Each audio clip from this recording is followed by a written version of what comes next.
Good evening, ladies and gentlemen. It's a beautiful 5th November 2022. Coming up in this episode of the Crusty Canuck podcast. Yes, here's your paper straw in a plastic wrapper. Yes, more government malfunction, more hypocrisy, and more protests are virtue. And of course, the pandemic amnesty that people have been talking about lately. Yes, fun times indeed, ladies and gentlemen. Yeah, all that and more come up the show. Please stick around. Listener and viewer discretion is advised. I do swear and smoke cigarettes. Be right back. Hit it, sweetheart. Because I am hard, you will not like me. Yes, sir. There is no racial bigotry here. Here you are all equally worthless.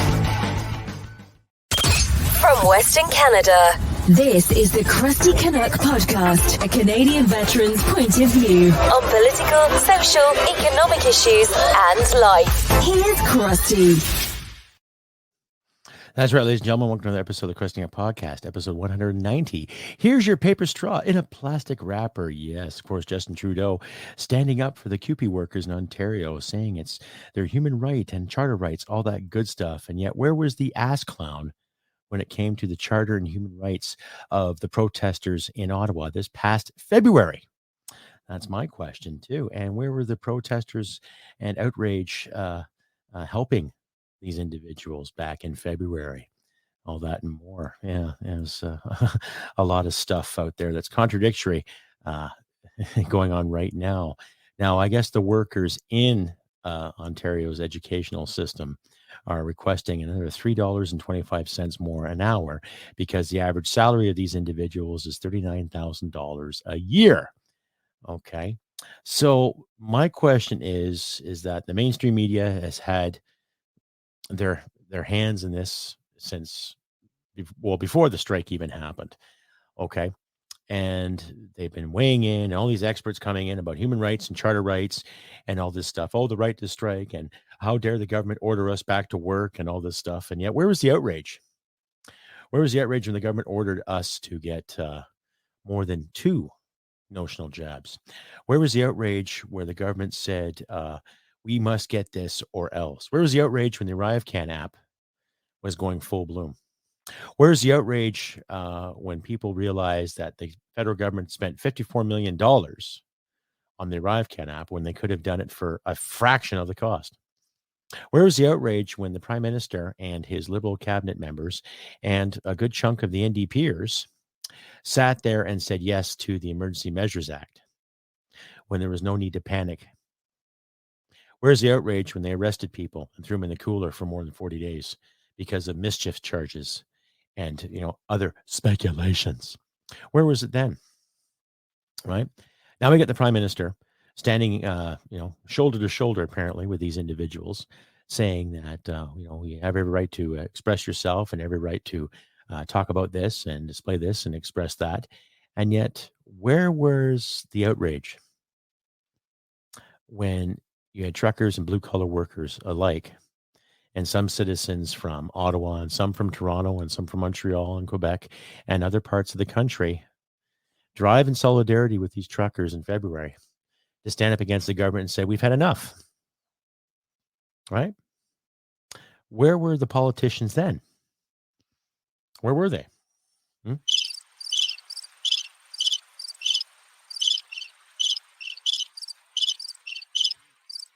Nowhere to be found, right?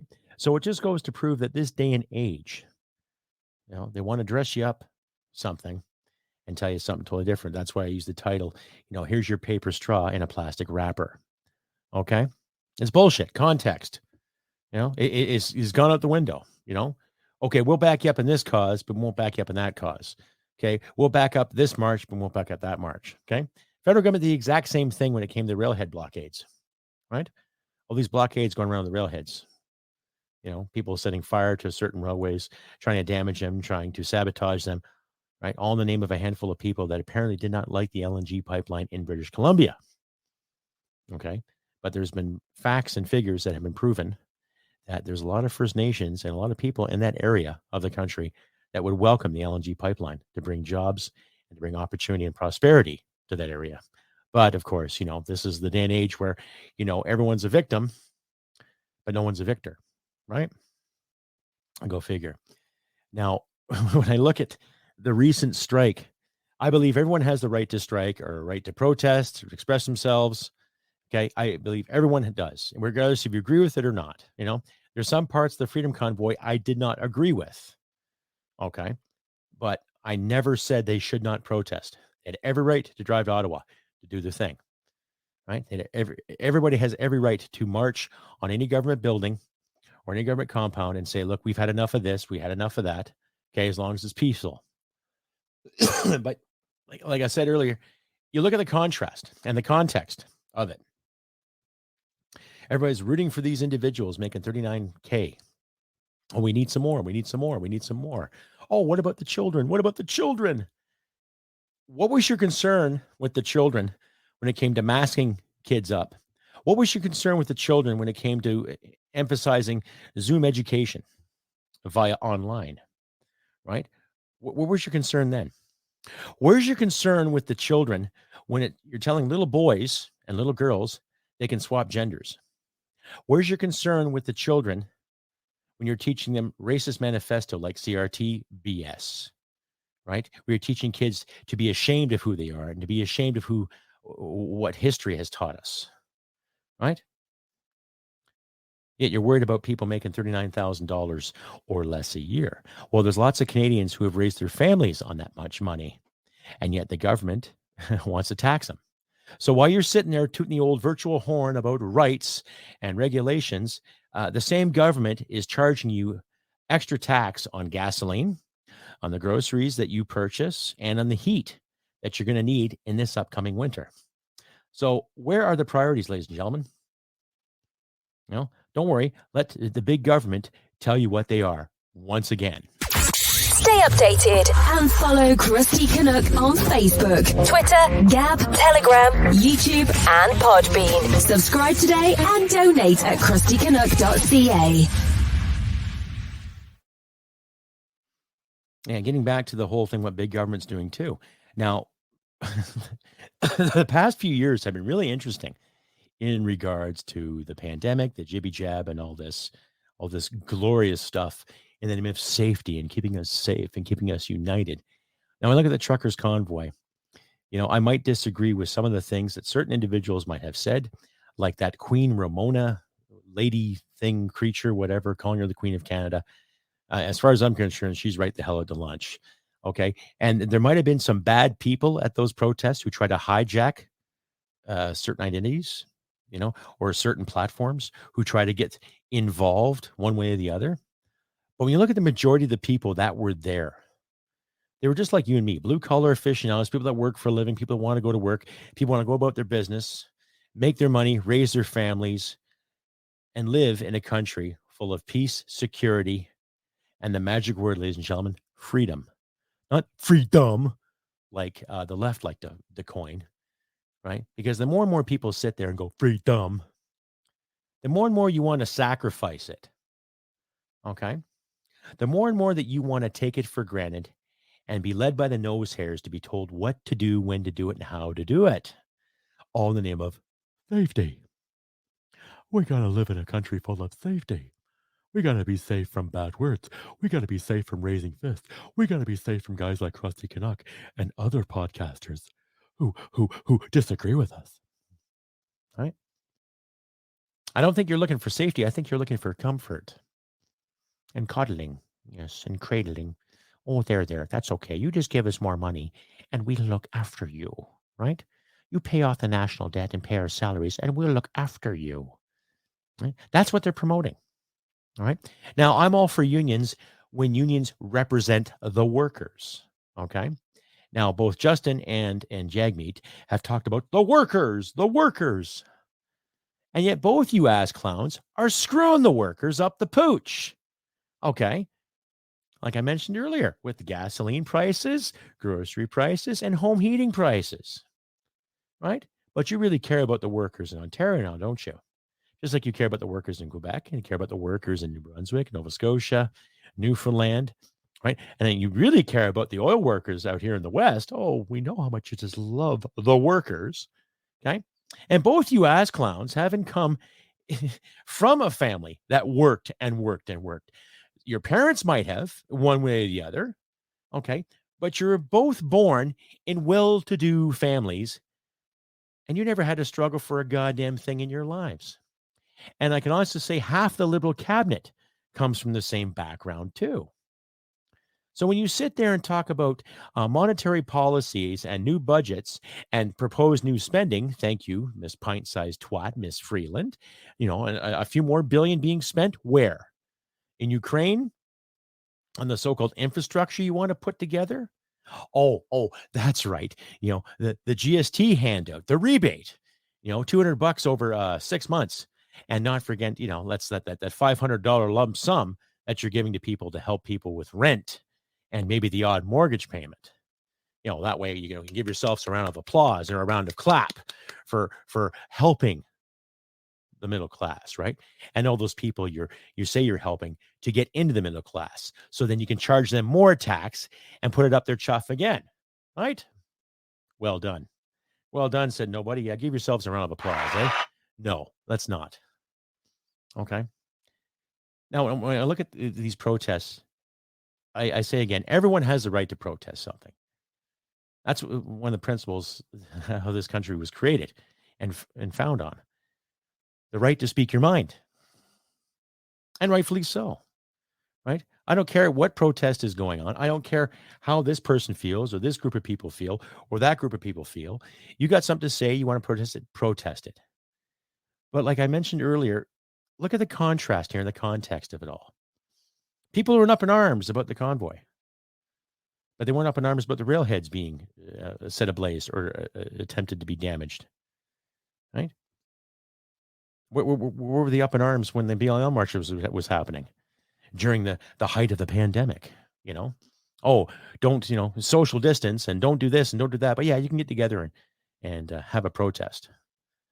Right? Okay. And now you've got these workers in Ontario protesting against a certain wage issue or not getting enough money. My saying is this: maybe you should have made better choices with your lives. Okay. If you're so worried about $39,000 a year, I don't know, maybe you should get a better job. Right? There are people in this country that cannot find meaningful work because of what happened with the pandemic and the jibby jabs and the demands and everything else. And all this solidarity that's going on in the greater Toronto area and other major cities in Ontario. Hey, nothing wrong with that. Speak your mind. I encourage it. We should all encourage it. Speak your mind. Freedom of expression is paramount. Rights to assemble and protest peacefully is paramount, of course. Okay. But again, I say, look at the context and the contrast. This protest is good, but this protest is bad. That protest is fine, but this protest isn't. Which is it? Which side was actually fighting for your rights to be? The right to go to work, to earn a decent living, without having to worry about overhead costs or taxes or more debts brought to you by the federal government and some provincial governments too. No. Where's the contrast in that? Where's the fairness and equality in that? Right? Like I say, you worry about the children. Okay. Well, you weren't worried about the kids. You made them wear masks and do Zoom meetings. You're not worried about the kids when you're screwing up their heads about gender and ideology like that. You're not worried about that, no. But you're worried about a handful of people that are making $39,000 a year who might work 40 hours a week or who might not. Right? Like, look at the time that a lot of these jobs offer you and the time you have off from said jobs too, and still earn a salary. Okay. Now, when I was in the military, towards the end of my career, I was getting roughly maybe 7 weeks off out of the year. Usually get a March break off. You have to burn so many days off a year, but I usually worked out about 3 weeks in the summer, 3 weeks at Christmas, and usually a week off in the spring. Not to mention long weekends, right? But there are also times too where I had to work through some of those long weekends and give up some holiday time because, I was overseas. Times with family and friends I had to sacrifice too. That's all part of military service. but you want to sit and scream to the heavens about your rights, and especially the prime minister talking about charter rights, charter rights. What did he do about charter rights when it came to the Freedom Convoy? Oh, that's right. Let's incorporate the Emergency Measures Act, and I'll go hide for 4 days and pretend I'm sick when I don't really have any balls to face my decisions. Stay updated and follow Crusty Canuck on Facebook, Twitter, Gab, Telegram, YouTube, and Podbean. Subscribe today and donate at crustycanuck.ca. And that's the thing, too. We're also seeing a great amount of media moguls, bureaucrats, and politicians not being accountable for their actions or their decisions. Okay? Now, if you're making $39,000 a year working for an educational system, okay, whether you're a custodian or a teacher's aide or an assistant or a maintenance worker or a clerical worker, maybe you might have to get a better job or find some place that's going to pay you more than $39,000 a year. Okay? Because when you think about it, you want an extra $3.25 more on the hour. Okay. Now, think about that for a second. Every dynamic, every time there's a raise someplace, there's also a raise in rental or a raise in mortgages or a raise in food costs or a raise in gas costs, what have you. Okay. I'm not trying to disenfranchise anybody who works in that system, but it comes to decisions. Now, my wife and I, we've had to struggle the past year. Okay. And it's been tough. You know, I'm doing an average of 50 hours a week at my job, sometimes longer, depending on how much cattle come in, how much feed has to be processed. It varies, but I'm there to do the work. It's that simple. Where my wife works, she works her ass off. She deals with a lot of customers. She does a lot of time on the phone, a lot of time on the computer to get things done, to get things signed, sealed, and delivered in a timely manner.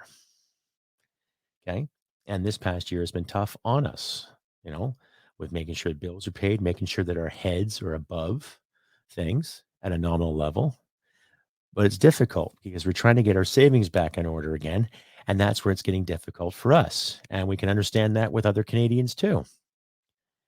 Okay. But it's a matter of choices, you know.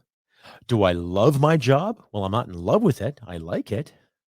I kind of still look forward to going to work every morning when I do, you know. But I do 10 days on and I do 4 days off. Okay. And those 10 days when I'm working are long days. I'm up around 4:30, have my coffee, watch the morning news, get some inside information, let my dogs out, start my truck up, and get ready to go. And I'm on the road by 20 after 5. And then I get to work, punch in around 10 after, quarter after 6, start my truck up, and then we hit the road, start feeding these animals, getting everything on the go. And then at the end of the shift, around 3:30, 4 o'clock, I do my daily maintenance. By the time I punch out, it's roughly 4:30. There you go. It's a 10-hour day, sometimes 10 and a half, sometimes 11. On some weird days, it could be 12, but it's there. And they're long days, right? It's not the kind of job where you can sit around and pick your nose and wait for the second coming. You're always busy. You're always mobile. But see, that's the thing. I made the choice to take that job because I needed it. I needed it badly. My own pension only covers so much. And now we have a government screaming about human rights and charter rights. And Justin Trudeau is just right there getting into Doug Ford's face about the whole charter rights issue. And yet we forget so quickly the contradiction that he promoted, the hypocrisy that him and his backers supported back in February. Like they're sitting in Ottawa right now discussing the he said, she said, they wanted this, they didn't do this, right? And we're not finding the truth again because the media is twisting it around, right? I'm going to put a video up of a decent friend of mine there, Mr. Frank P. Vaughan, quite the outspoken individual. He's a family man. He's a farmer. He's a citizen journalist, and he makes some great videos. And I'll put this on for you. And I want you, my lovely audience out there, you awesome people, to make a decision for yourselves. And this is his take on the whole issue when it comes to the QP workers. Talking about their whole rights and everything and how the government, hasn't really paid attention to the finer details. So I'll play this for you, and you can tell me what you think there, ladies and gentlemen. Frank Vaughan, and this is Canadian Underground Communication, and today I'm fired up, and today I'm motivated, and I'm standing here in solidarity with workers all around this country who have had their charter rights violated, who have had their ability to protest stomped upon by this criminal Ford government, who would dare use the notwithstanding clause that is built into the Constitution to force them back to work or to try and invalidate their rights as workers. It is a travesty that's gone on for too long. You see Jagmeet Singh, you see Justin Trudeau, you see the sensible people in this country coming out united to stand firm in their convictions that the charter is sacrosanct and it is not to be lightly violated. Of course, all of that is just bollocks, because all of you who love this kind of rhetoric stood idly by while the charter was completely destroyed over the last 2 years. You allowed millions of lives to be destroyed over an ineffective medical product that actually solved no problems whatsoever. You stood idly by while students lost school years. You stood idly by while you put them in masks, these little kids, and you stunted their development. You stood idly by while people were locked out of work, had their careers destroyed, had their families disrupted, had their entire lives turned upside down. And now, over $3.25 an hour, you all of a sudden discover your passion for the charter? What a ridiculous proposal. We lost it already, and that's the message. It's not about the fact that I don't like CUPE, and I don't. It's about the fact that it was gone already. It was already taken away. The charter was already rode roughshod over it, and you allowed it, and you enabled it. You stood hand in hand with the government. Well, they destroyed your members. And now you want to play victim? Now you want to be the champions of workers' rights? You helped destroy those very rights. Now it's just a free-for-all of mob rule because the law no longer applies in Canada. And I've been telling people this for quite a while now. Do not rely on the law to protect you, because it doesn't work anymore. When the government can just shunt it aside, when it can take the most sacred, sacrosanct document called the charter, and it can say that compelling penetration, that compelling you to take part in a medical experiment is totally charter compliant, to destroy your life and destroy your livelihood, then the piece of paper that the charter is doesn't matter anymore. And anybody who's out there virtue signaling right now about this, who was silent during the destruction of the charter, you get what you deserve. Yeah, really. And well done to my friend Frank P. Vaughan there. Well done, my friend. And really, where was the outrage? Where was it? Where was the outrage when they called in every police officer they could to thwart the crowds? And there was violence there. Tom Mazzuro even testified that he saw more violence from the police than he did from anybody at the protest. Okay. So regardless of what your personal belief is in regards to the protest, the convoy, well, why all of a sudden the outrage now? Okay. Where was the outrage when 40 to 60 churches were burnt? Okay. Where was the outrage then? Where was the outrage, especially in this province, where pastors were arrested, people were fined and ticketed, where grown men were hauled off ice rinks while some politicians played in ice rinks? Where was the outrage where some politicians were telling you, don't you travel anywhere, no more than 5 people in your house, and they fuck off to places like Hawaii or Ireland? So you see what I'm getting at here, the contrast, ladies and gentlemen. Okay. We have a bunch of hypocrites calling the shots for us. So-called educated officials with their degrees in bullshit and mockery, telling you and me what we can do, what we can't do, where to spend our money, how much we got to spend, and how much we have to give away again every fucking April. Come tax time. Why? Okay. So Frank, my friend, you nailed it once again. Well done, brother. Well done. Round of applause for you. Yes. And a round of applause for you, my wonderful audience out there, too. And just a reminder, too, ladies and gentlemen, if you'd like to hear what you see, please click like, subscribe, and share this all over your social media platforms, too. As you can see the red heading at the bottom there, you can find me on Podbean, Rumble, Spotify, Amazon, and Player FM, as well as here on the Tube and other stations. If you want to share this around, please do. Don't be shy. Send me a comment or two if you can as well, ladies and gentlemen. Anyway, carrying on again with more of the whole episode 190. Yes, that's right. Here's your paper straw in a plastic wrapper. So that's kind of a metaphor kind of thing. You know, we're going to wrap everything up for you, but we're going to hand it to you in something we don't want you to use anymore. So basically, the powers that be are making us a shit sandwich, but they want to put some lettuce and tomato and maybe a bit of mayonnaise on it just to add some flavor. Ooh, sounds delicious. Fuck, as if. Stay updated and follow Crusty Canuck on Facebook, Twitter, Gab, Telegram, YouTube, and Podbean. Subscribe today and donate at crustycanuck.ca. And this also brings me to the point where there's a funny article that went around in the Atlantic. Now, I don't read the Atlantic. I don't read a lot of American publications myself. Not to be ignorant or to be unfair to my American listeners and fans out there. But Clyde Do Something, I think it's Clyde Do Something. He has another channel there on YouTube, and Rob Bootlier has a channel on Facebook too. Those guys, check them out too. I'll leave links to their work in my description. And I'll leave Frank P. Vaughn's video link in my description too. You can check his work out. He does some excellent videos, ladies and gentlemen. Check him out if you can. But there was an article that came from the Atlantic, which basically says, let's declare a pandemic amnesty. So I won't read the whole thing to you. I'll leave in my description, but I'll paraphrase and I'll summarize what the article says. More or less, this writer, she says that we should all be forgiving with some of the rules and restrictions that went on throughout North America, Australia, and the democratic world. Just forget that it ever happened, more or less. Basically, the article speaks for itself.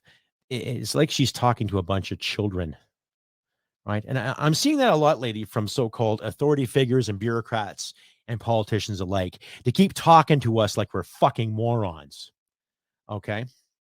Now, when it comes to how people were treated during the pandemic, it's not very impressive. How many people do you know personally that lost jobs? How many people do you know personally that were ticketed and fined in some of these outrageous freaking dogmas and doctrines that were forced and mandated down our throats? Like I mentioned earlier in regards to Alberta, how many pastors were fined? How many parishioners were fined? How many people of any faith were fined? How many people minding their business, wanting to do their thing, to enjoy whatever freedom they had left, were fined and ticketed? The ArriveCam app especially proved that. How many people were fined $6,500 for not downloading their information on some kind of government app? Okay. And here's some people who are writing these wonderful articles saying, oh, just forgive and forget and just forget it ever happened. No, I don't think so. Okay. Yours truly lost a job because of the COVID issues with masking. I had a signed note from my psychologist. Yes, ladies and gentlemen, I see an actual psychologist on occasion to keep my PTSD in check. Okay.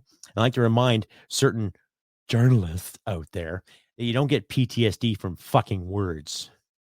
You get it from real experience, real life experience. You know, when you have a worldview that goes beyond TikTok. Okay. There, I've said it. Okay. And this note that I received, that I got from my psychologist, basically said this individual cannot wear a mask any more than 5 minutes. Because I find it kind of impersonal to constantly do this and say, good day, sir. How are you doing, sir? Good to see you, sir. How's the wife? How's the kids? You know, all that kind of good stuff. And it's like Kenny on crack, you know, Kenny from South Park. Right? And I just find it very impersonal and I found it very annoying. And it was getting to me. So I had an actual doctor's note, okay, that gave me some leeway. But the company I worked for said, oh, we'll tolerate it and we'll accept it and we'll accommodate you. But they still made me wear the mask nonetheless. Okay. Now, when I complained about it, someone got really upset and they just didn't know who to talk to. So they talked to human resources at said company, and they said they felt really, really scared and unsafe because of what I said. So this whole pandemic issue affected me too. Now, that job I did have did not really, really affect me as financially as I thought it would have. But it's the principle nonetheless, because I showed up to work on time, did my job, volunteered my services, and did a lot of work for those people. And there's two of yous that still work at that company. And I know you see me because I see you some days too. Okay? Let's just say, don't be crying to me if someone hits you with a ball of your own crap or smacks you upside the head with a 2x4, because payback's going to be a real bitch. Stay updated and follow Crusty Canuck on Facebook, Twitter, Gab, Telegram, YouTube, and Podbean. Subscribe today and donate at crustycanuck.ca. And when it comes to the whole, let's declare a pandemic amnesty, forgive and forget. Well, it's not like you stole our gym shoes during a basketball game, or took our cars for a joyride and scratched the paint. No, you had hotlines to call if you saw people gathering. Okay. You had basically a tattletale system to tell the authorities if you saw more than 5 people gathering in whatever jurisdiction you lived into. You also had lines in stores on where to walk, how to walk, what to buy, what not to buy, telling people where to stand, telling people which side of the aisle they should walk down to save them or to save yourself from whatever flying virus that might have been in the store that day. Okay. You also had people scream and yell at you if you walked into the store without a mask, especially a little punk kid saying, "Where's your mask, sir?" You just want to say, "Where's your mother, boy? Do you know who your mother is?" Right? Creating these rules to save your jobs. We've all heard the old adage, "Well, I was just doing my job, just doing what I'm told." Well, where I come from, yeah, I did my job too, but we also had the option to question unlawful command. And it's amazing how some of these individuals never really question those unlawful commands. They follow the science. They follow the science. So any individual out there who took it upon his or herself to have someone fired because of their opinion, or someone canceled because of their anti-mask, right? Or someone just ruined because they didn't follow the status quo. Well, I could say shame on you, but like I say, payback's going to be a real bitch too. Now, you know what they did to collaborators back in World War II? Okay, when the Nazis were defeated and when they surrendered and everything was getting cleaned up, and the Allies moved into countries like Holland and Italy and parts of France and even parts of Germany too, they started cleaning up the bad guys and putting the world safe again. You know what they did with collaborators? They brought them out in the street and they shaved their heads. Okay. And not just with clippers that you get at a barbershop. These are like little hand animal clippers where they take chunks of your scalp out as they sit there and rip your hair out. And they also covered a lot of these people in shit and piss too. Some of them were beaten with sticks. Some of them were shot. Some of them were kidnapped, never seen again. Now, I'm not saying let's kidnap some people and cover them in shit and piss. No. But let karma do the nasty work there too. Okay? Let karma do something about that. Those individuals out there that enforced these restrictions and ruled with an iron fist, no matter what job you're in or position you held. Okay? I'm not giving you amnesty at all. Now, will I still shop at certain stores? Probably. Okay. Will I learn to forgive and forget? I might forgive, but I won't fucking forget. And neither should you, my wonderful audience. We should not forget these things. We should not forget the context and the contrast of what's going on now to what happened 2 years ago, 3 years ago, 10 years ago, too. Let's not forget what's going on. Let's not forget there are people out there that really enjoyed the power of telling you and me what to do and incorporating the fear and having the upper hand on said fear mongering. Now that the smoke is cleared and people are getting back to work, We have ridiculous taxes and ridiculous prices through the roof because, it's a worldwide phenomenon. You and I both know it's bullshit. And it's not corporate greed, yag meat. Yeah, Shell made a lot of money. Well, because people need gasoline. That's why they made a lot of money. And people bought extra gasoline too to save for a rainy day. So come January 1st, when you and your butt buddy Justin increase the taxes again, people might have a step ahead. Right? Don't eat meat, right? Because it's bad for the environment. Who knows how much cahoots you lot are in when it comes to bug eating? I'm not going to eat any bugs. What about you? Why? For what? World control? Yeah. We've heard enough about the WEF, about Klaus Schwab and his bug eating, and you nothing, and you would like it. Well, fuck you, Klaus. I got better things to do. I don't want to worry about Canada. I'm not going to worry about your little fucking plot. And when it comes to these government leaders who keep demanding more money, I'm going to highly encourage you, my listeners, my wonderful audience out there too. And before I carry on, I want to thank you all too. My subscribers went up to about 10,315 so far. So give yourselves a round of applause for that.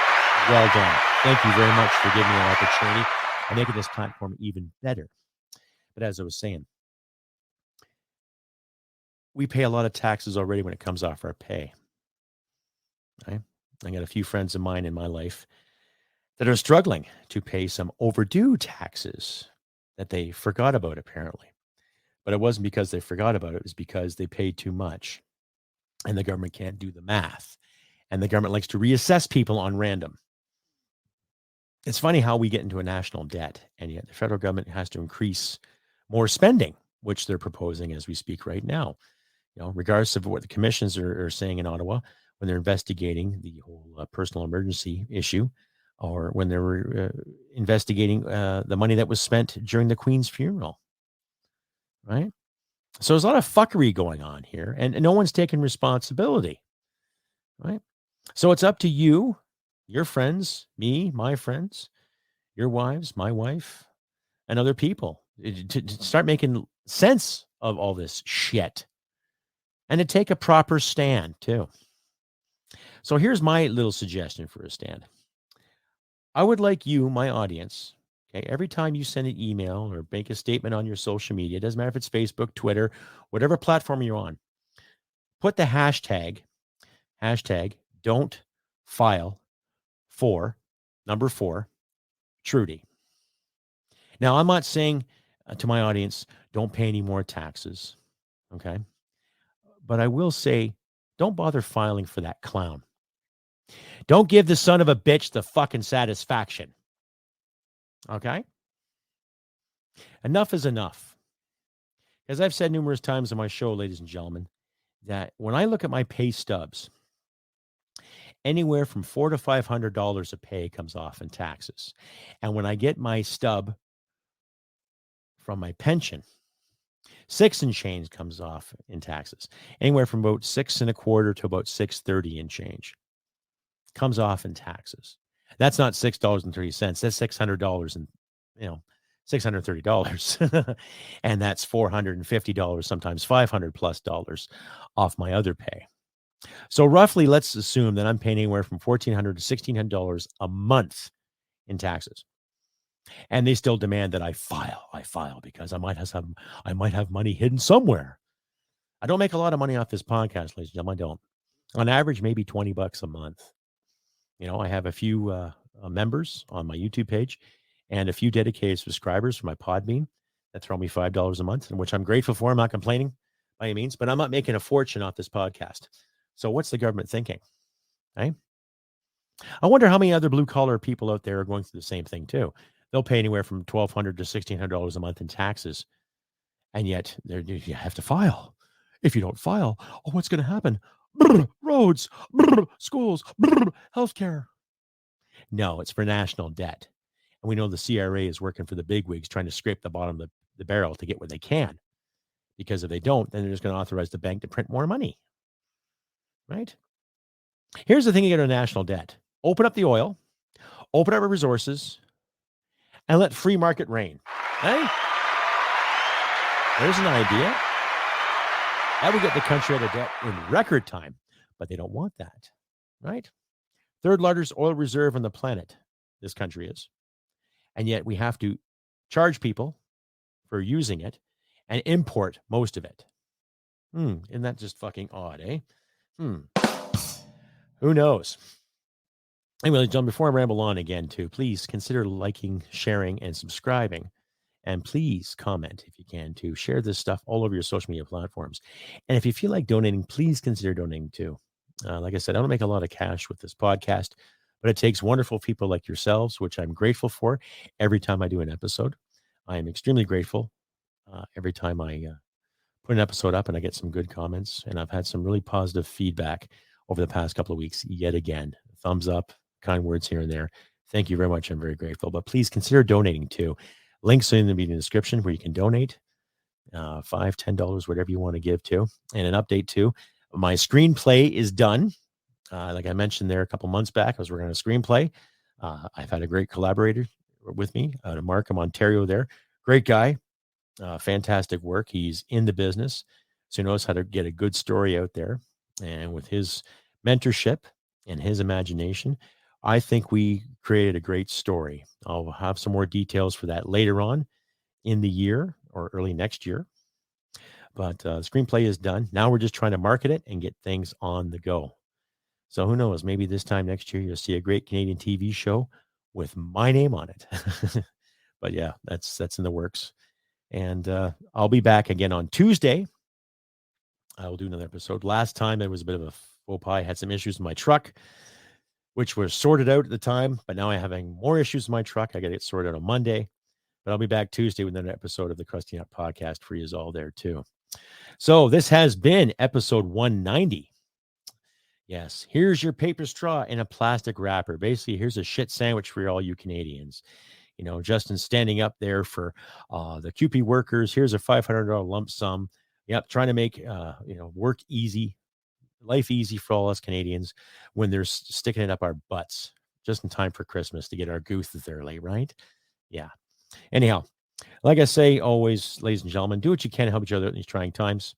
Where I'm living right now, we just got a pile of snow dumped on us, so winter is approaching. So help your neighbors out, shovel a bit of snow, maybe get a few more groceries for those less fortunate individuals too. If you can donate to a food bank, please donate to a food bank if you can too. I was actually going through my my pantry there today, and I do have a few extra canned goods that I might just help out if I can.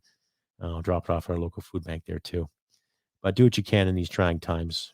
Do what you can to be good to people. If you're standing in line for a cup of coffee, whether you're in the drive-thru or actually in the store, take a look at the guy behind you and buy his coffee or her coffee too. Just to share some humanity and just a little bit of goodness there. Remembrance Day is coming too, so I booked a day off there to spend some time with my veteran buddies and reflect and reminisce about the days of service and remember those who came and fell before us. Never forget. Anyway, I've been Crusty Canuck on this beautiful 5th November, 2022. I wish nothing but good things for you all. And, like our grandparents used to say, keep your chins up, stand up straight, do what we can, and let's keep fighting the good fight. All right. And do what you can to help your neighbors out. And like I always say, humanity and merit wins the day. Take care, and I'll see you next time. Bye for now. Hit it, sweetheart. Because I am hard, you will not like me. Yes, sir. There is no racial bigotry here. Here you are all equally worthless. This has been another episode of the Crusty Canuck podcast. Stay sane and thank you for listening. From Western Canada, this is the Crusty Canuck podcast. Well, smack my ass and call me Judy. Well, smack my ass and call me Judy.